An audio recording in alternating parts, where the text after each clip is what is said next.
Good evening, everyone. Welcome to California Today. I'm David Zhang. Here is a look at some of today's top stories. The 11th migrant bus from Texas arrives in Los Angeles. The city now plans to pursue criminal charges against the Lone Star State and its governor. PG&E cutting electricity for thousands of customers in Northern California. The company says it's to prevent potential wildfires. Not many places seem to be safe from theft, not even garage driveways.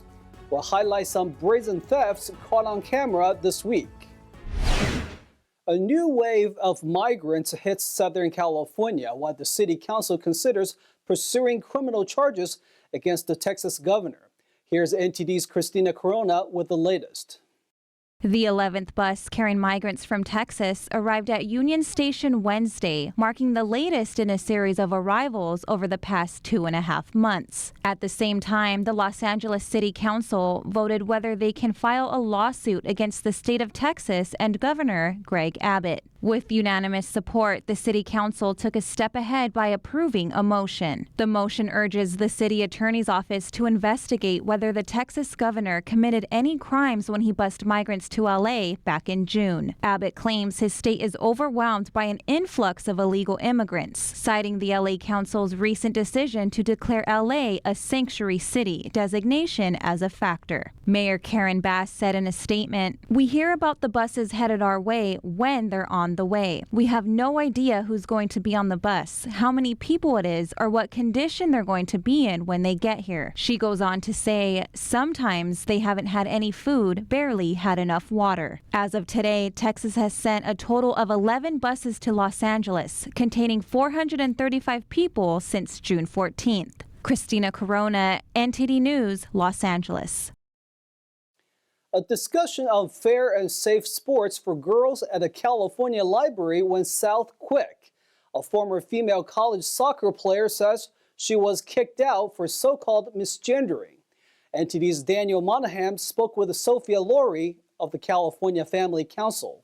The event was organized by the Yolo County chapter of Moms for Liberty. Former college athlete Sophia Laurie says she spoke at the event to highlight current policies she feels are affecting young athletes and to call for what she calls a level playing field. A minute into sharing her story, Laurie says she was interrupted by protesters and the librarian over saying, "Current 10-year-old girls cannot live out the same dream she had as long as men are allowed to compete in women's sports." According to Laurie, the librarian said the statement was misgendering people. She says she tried to keep the event going by using terms like biological girls and biological men, but the situation escalated and she was asked to leave. Why am I being asked to leave?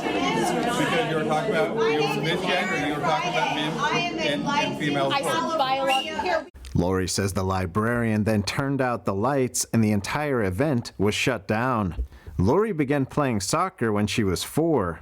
By the age of 10, she knew she wanted to play on the collegiate level. I knew I could achieve that as long as I worked hard and put my mind to it. And after high school, I was able to go on and play college soccer at Vanguard University in Southern California. And playing soccer honestly brought me everything in life, from the best of friends to teaching me how to persevere and push through the losses and the hard times of playing a sport, as well as it helped pay for my college education. Laurie says she's grateful for everything soccer brought her, but feels the same opportunity is now being taken away from girls. We're seeing it all across the nation. Girls are not only losing their trophies, they're not only losing their starting spot, girls are getting injured. The former college athlete points to Peyton McNabb, a high school volleyball player. She says she was knocked unconscious and suffered a concussion after a ball was spiked onto her head by a boy who identifies as a girl during a match. And it's heartbreaking, boys and girls are different, males and females are biologically different. That's not bigotry to say so, it's just a biological fact. Males are faster and stronger, and so girls are losing out on opportunities. Laurie says the issues for her go beyond the field and team. it's in bathrooms and locker rooms now too. Girls can't even comfortably or safely change in locker rooms without males being in there. And, it's okay. Like, people say, well, they identify as a female. That doesn't matter. Biologically, they are a male. And there's girls in those locker rooms that maybe have been sexually abused before. And now they're in a locker room having to change in front of a male. It's safety of girls has gone out the door for the feelings of men. Lori says she believes in First Amendment rights and the importance of open dialogue in shaping society. For her, the incident was a stark reminder of the challenges in promoting these values. But she says the experience reaffirmed her conviction to stand for what she believes to be true. Yolo County Library did not respond to a request for comment by broadcast time. Daniel Monahan, NTD News. Gusty winds and low humidity brought high risk of wildfires to Northern California on Wednesday. Pacific Gas and Electric decided to cut electricity to thousands of customers to prevent potential fires. Pacific Gas and Electric said it began public safety power shutoffs in small portions of 8 Northern California counties, affecting about 8,400 customers. This comes after the National Weather Service issued red flag warnings for critical fire danger. The notice will remain in effect until 8 p.m. in much of the Sacramento Valley and adjacent areas to the west. This year, we did have a very wet year, and that has helped delay the drying of the fuels. However, we do have high winds and low humidity coming, and of course, being in this part of summer, more fuels have dried in this region. PG&E said they have notified their customers in the targeted high fire threat areas in advance on Tuesday. Public safety power shutoffs intend to prevent fires from starting when power lines are downed by winds or struck by falling trees or wind-blown debris. Such fires have caused extensive destruction and deaths in California. As each year, we continue to improve our public safety power shutoff process, and we do that in a way to reduce the number of customers impacted and also the duration of the events. And but weather, of course, plays the overall factor in this. Wednesday's power cuts were PG&E's first since 2021. PG&E first implemented the shutoffs in 2019, leaving nearly 2 million people in the San Francisco Bay Area and elsewhere in Northern California without power and drawing fierce criticism. A judge recently dismissed all charges the utility company was allegedly responsible for in the 2020 fatal wildfire. It faced multiple lawsuits with various entities who claim it was responsible for sparking wildfires. The issue of power shutoffs surfaced in Hawaii after the deadly fire that destroyed the Maui community of Lahaina. Maui County claims Hawaiian Electric Company negligently failed to cut power despite high winds and dry conditions. The utility acknowledges its lines started the fire, but blames county firefighters for declaring the blaze contained and leaving the scene. Hazy air blanketed much of the Bay Area. Smoke from multiple ongoing wildfires in Oregon and Northern California have led to officials issuing a spare the air alert. With multiple ongoing wildfires caused by thunderstorms in Oregon and Northern California, the Bay Area Air Quality Management District issued a spare the air alert on Wednesday. While the alert is in place, burning wood or other solid fuel is banned, and Bay Area residents are asked to limit driving if possible. This alert is the 6th of 2023 and is expected to be lifted on Thursday. Air quality sensors throughout the Bay Area registered AQIs above 100 on Wednesday. This means sensitive people should limit prolonged outdoor exposure. According to a fact sheet from the U.S. Environmental Protection Agency, staying indoors is the best way to limit exposure to wildfire smoke. But if you must go outside, a tight-fitting N95 or P100 can filter out ash and tiny smoke particles. In Southern California, more robberies are caught on video. From parking lots to stores to neighborhoods. All the while, the governor announces the state recovered millions of dollars worth of stolen merchandise. In mid-city Los Angeles, a man was caught on video stealing from a parked car. He looks around to make sure no one is watching before reaching in, taking more items out, and setting them down near him. When he is done, he takes off with them. A home surveillance camera in Corona caught a catalytic converter theft in action. A white sedan pulls up next to a parked white pickup truck. The driver with a neon green mask appeared to be armed as he stepped out to keep a lookout, while two other hooded individuals got out and went under the pickup truck to saw the catalytic converter off. Before they are done, an object appears to be thrown towards them, possibly a neighbor from across the street. When they were done, they threw their tools in the trunk and took off with the newly sawed-off catalytic converter in hand. It all happened in a minute. In Riverside, another smash and grab targeted a jewelry store at Daniel's Jewelry. Pedestrians from across the street watched as four hooded thieves ran out with bags in their hands. They drove off in a dark gray sedan.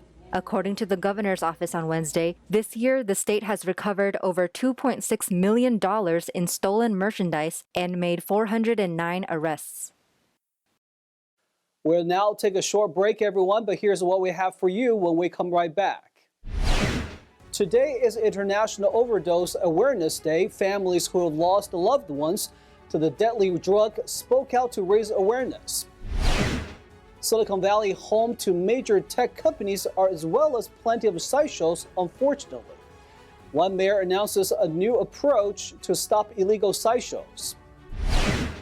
Taylor Swift fans are in luck. The singer plans to bring her Eras tour to theaters for everyone to enjoy. Those stories and more coming up on California Today.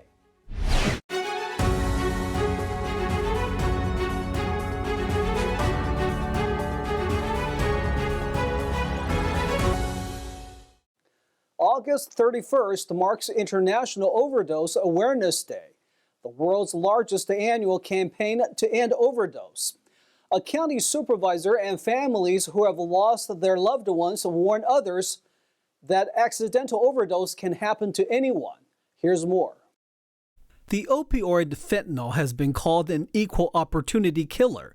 It kills indiscriminately from people in homeless encampments to those in the most affluent community and middle-class households. Fentanyl has taken far too many lives in our county, and most of the people who've died are young and in the prime of their lives. Others are midlife, and we've had 12-year-olds and even a 3-month-old baby pass from a fentanyl poisoning. Fentanyl has been at the center of most accidental overdose-related deaths. Due to its low cost as a synthetic opioid, it only takes 2 milligrams for a fatal overdose. So if someone is taking a particularly highly potent level of fentanyl, death can ensue within minutes. Jerilyn Vasquez from Gilroy had never heard about fentanyl-laced pills until she found her son, Jacob, dead in his bedroom the day after Thanksgiving in 2020. That it took the death of my son to realize there was poison on these streets. And he was poisoned by one pill. During the 7 months it took to get her son's report back, other parents started to reach out to her. That was when she came to a bigger realization. What an epidemic this was. Hundreds and hundreds of young people found dead in their beds. Hundreds of young people getting pills off of Snapchat delivered to their door like a pizza. Lisa Marquez, another Gilroy resident who lost her 17-year-old and only son, Fernando Sanchez, in March 2020 when he took a pill laced with fentanyl. My son's future was stolen. I'll never be a grandma. I'll never be able to hug him again, see him smile, joke around, yell at him for playing his music too loud in his room. All of those things I miss, and I feel robbed. And I don't want another parent. I don't want to meet another parent who lost their child because their child was not educated. Bruce Copley, former director of County Alcohol and Drug Services, says signs of overdose include slow or weak breathing, cold and discolored skin, especially in lips and nails. Narcan is currently the most effective antidote available for any opioid-related overdose, including derivatives like fentanyl, morphine, and heroin. Normally only takes one application to bring someone back within 10 minutes. FDA-approved Narcan as an over-the-counter drug back in March, and the nasal spray version will hit store shelves nationwide next week at a retail price around $45 per dose. If it's something else, it will not hurt them. It only affects opiates. So it actually pulls the opiates out of the brain receptors and reduces the overdose, brings their breathing back, brings their heart rate back. Victim families also encourage everyone not only just to get educated, but also to work with the local representatives to pass tougher laws to get the dealers off the street and hold them accountable. Should social media companies be morally responsible for its users and community? A Silicon Valley mayor and law enforcement want to crack down on illegal sideshows in San Jose by teaming up with social media. NTD's David Lamb reports. We've heard of illegal sideshows taking up intersections with tires screeching, skid marks, and smoke in the air. One Silicon Valley city has had enough and is asking to partner with social media companies. I absolutely think that our online platforms have a moral responsibility for supporting our laws and ensuring that we protect the community. Footage from social media and the Citizen app shows clips of sideshows, often gaining many likes and reposts, leading to promotion of the activity. San Jose Mayor Matt Mahan said he sent a letter to tech companies asking them to talk to the police department and city staff in September. Just this year, so far, we responded to 184 sideshow events. Last year, we responded to over 200 of those events. The strategy that we employ is various, right? We use technology with the use of license plate readers, our helicopter, but our most important resource is our officers. The mayor's proposal: suspend accounts for 30 days if they post content with sideshow activity. If it continues, it'd be an indefinite suspension. Last year, SJPD issued over 700 citations for sideshows, making it the largest sideshow bust in San Jose's history. A San Jose-born resident said that a sideshow happens here every weekend, and at one point her son's car was stolen to be used at the sideshow. In this neighborhood, there's also an elementary school nearby. It's been an increase in the last year. Many parts of San Jose, including small neighborhoods and large intersections, have been hosts to sideshows. Gaspar says the longest she was stuck in one was 30 minutes. And it's very scary because, like you said, they light firecrackers. Some of them can have firearms. It's not a good feeling to be involved in one of those. She thinks the solution should be more than just social media. Actually, I think it would be more police, more engagement, to be honest with you, because we've had calls and sometimes they do shows. Sideshows hurt San Jose, and we all need to do our part to stop them, including the large social media platforms like Facebook, Instagram, TikTok, and Snapchat, all of whom we've reached out to. The mayor hopes to disincentivize people from engaging in illegal sideshows and says it's part of his goal for creating a safe city from every possible angle. In San Jose, California, David Lamb, NTD News. Corruption charges. 2 San Francisco individuals charged with the felonies after authorities discovered they have been using public money for their own interests. Their court dates have not been set yet. San Francisco District Attorney Brooke Jenkins filed multiple felony charges on Tuesday after an investigation with the FBI. Lanita Henriquez, director of San Francisco's Community Challenge Grant Program, and Rudolph Dwayne Jones, a former city employee, were charged for appropriating public money for their own use between 2016 to 2020. Jones allegedly wrote Henriquez checks totaling $25,000. Enriquez entered into contracts on behalf of the city with entities controlled by Jones totaling more than $1.4 million. She received a total of 57 checks totaling nearly $190,000. Their arraignment and future court dates will be scheduled by the San Francisco Superior Court. Taylor Swift fans rejoice as a concert experience is coming to the big screens. The film Eras Tour will be shown in cinemas with some unique pricing. Here's NTD's Stephanie Sikal with the details. Exciting updates for Taylor Swift fans. If you happen to not make one of her live shows, there's great news. The 12-time Grammy Award winner is making sure you can still experience the concert on a large cinema screen. Her performance movie titled Taylor Swift: The Eras Tour is scheduled to be screened at AMC theaters across North America starting October 13th. Take a look at the trailer. Welcome to the Eras Tour. She'll be releasing her album 1989 Taylor's Version in October, and she's added an artistic twist to the ticket pricing. Adults can secure theirs for exactly $19.89. That's $19.89. As for the youngsters, a special offer awaits. $13.13, The reasoning behind these numbers is Taylor Swift considers 13 to be her lucky number. So there you have it. Get ready to shake it off at the movie theaters. Taylor extends an invitation to all her fans, the so-called Swifties, to dress up in their favorite Eras outfits and share those famous friendship bracelets. Stephanie Sikal, NTD News, Los Angeles. Now let's check in with NTD's Carlos Reyes for a special coverage of Wednesday night's San Jose Earthquakes game.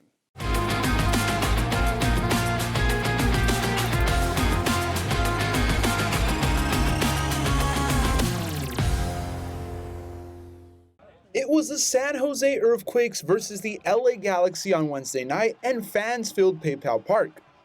I'm Carlos Reyes, and I'm outside the beautiful PayPal Park for one of the fiercest rivalries in the state of California. I'm talking about the San Jose Earthquakes versus the Los Angeles Galaxy. We're here to get a feel for the environment and ask some people some tough questions. What do you like about these type of games against LA Galaxy? The atmosphere, it's always been some bad blood, so I really appreciate, when we come out and we kind of just silence the LA fans because they're a little bit annoying, but, it's a good game and I'm looking forward to it. Yes, sir. What do you say to LA Galaxy fans right now? It's probably something I can't say on the camera, but good luck. What's your favorite thing about the atmosphere that comes with games against LA Galaxy? It's super family friendly. There's a bunch of people out here, all the vendors, the good food. It's really a great time. The San Jose Earthquakes fell to the LA Galaxy 3-2 at PayPal Park in a back-and-forth match. The Quakes scored 2 goals just 2 minutes apart to take a first-half lead, but conceded twice in the second half to drop just their second home game of the year. After conceding early in the first half, the Quakes netted back-to-back goals before halftime with big plays from their top 2 goal scorers this year. Forward Cristian Espinosa forced an own goal after a set piece in the 29th minute, and exactly 2 minutes later, Jeremy Bobise fired home a cross from Ramiro Montero to give San Jose the lead in the 31st minute. The Galaxy would pull ahead with 2 goals of their own in the second half, first finding the net in the 50th minute and then successfully converting a penalty kick 11 minutes later for the game winner. The Earthquakes will now prepare for their second home match of the week against Minnesota United FC on Saturday, September 2nd. That was it for tonight here from PayPal Park. I hope you enjoyed the game just as much as I did. We'll send it back to the studio. Thanks, Carlos. All right, everyone, that's all we've got for you tonight. We would like you to join us again on California Today every weekday at 8 p.m.